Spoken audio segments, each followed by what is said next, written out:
All stories are true. Some stories actually happened. If you look at and listen to a story, you might find yourself in the story. Sometimes the story becomes your own story. Again, it's Fr.Tony Russo here, a priest of the Sacred Heart. I mentioned that we're called SCJs here, but we're also called Dehonians around the world. And why is that?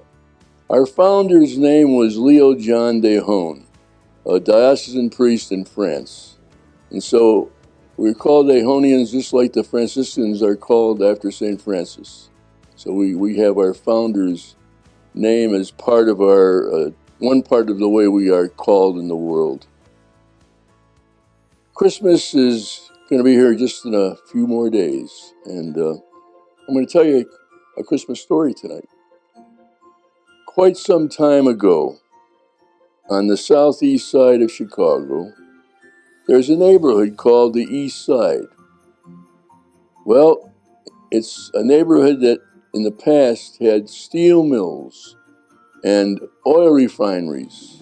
So there was always this smoke in the air. It happened to be Christmas Eve, and in that neighborhood, there was a parish, St. Francis de Sales. It had 40 religious sisters taking care of grade school and high school. The parish even had its own roller rink. It was quite a parish, dynamic. Well, in that parish, there was a Monsignor who was the pastor. A lovable man, so kind, so generous. He, with his own money, ordered a new crib set from Italy, worth well into the thousands. And he was so delighted that it had arrived in time and people would see it this Christmas Eve. Well, all day long, those sisters were cleaning things up, decorating. And so after supper, the Monsignor thought, I'm going to go over to church and see how it looks. And he went over and he saw all the wonderful things that were done, and things were polished, and he noticed that for the altar boys in procession, there were these white collars and red bow ties that they were going to wear tonight because it was going to be midnight mass, the one big mass during the year that they had in that parish. Well, as he was walking around, he said, I got to go see that new crib set. So he went out of church, and right outside of church was the crib and the new set of figures. And he really admired what the work looked like. But he noticed there was something missing. Baby Jesus was not in the crib. So he wondered, maybe the sisters took it to their home. They'll put it out here right before midnight mass. So he decided to go to the convent. He rang the doorbell. Mother Superior answered the door.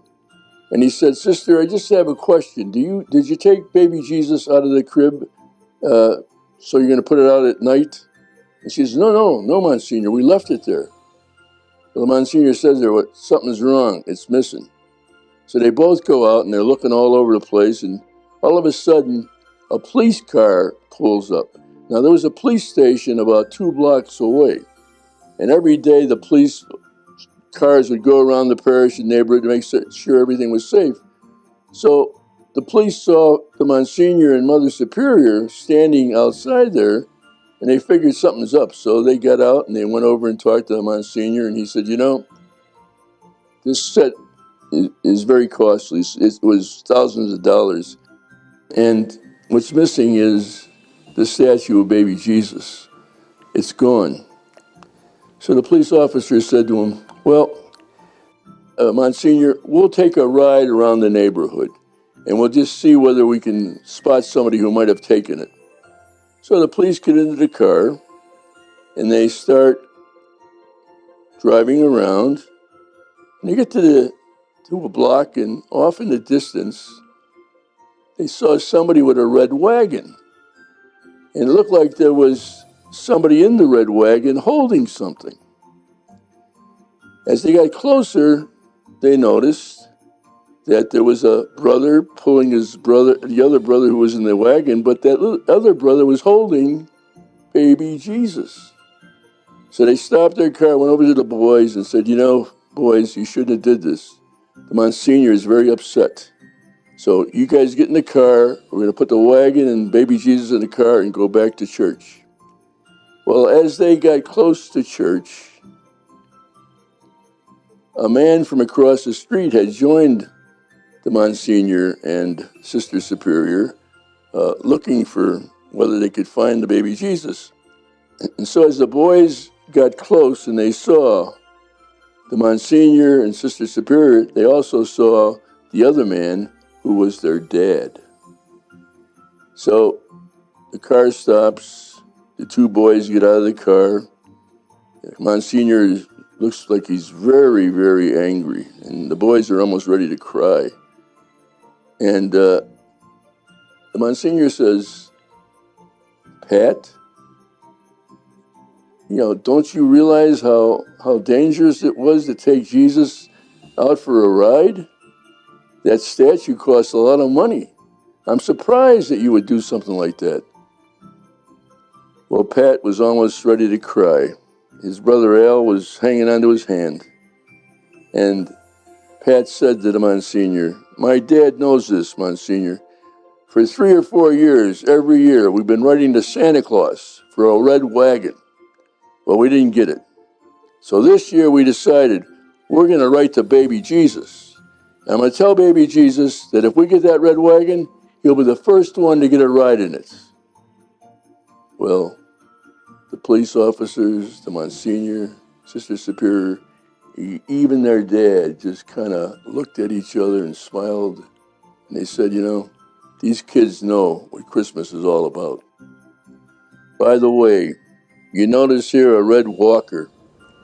That's the new wagon I have to take baby Jesus for rides in as I age. So again, a Merry Christmas, and a very Happy New Year, and until next month, bye.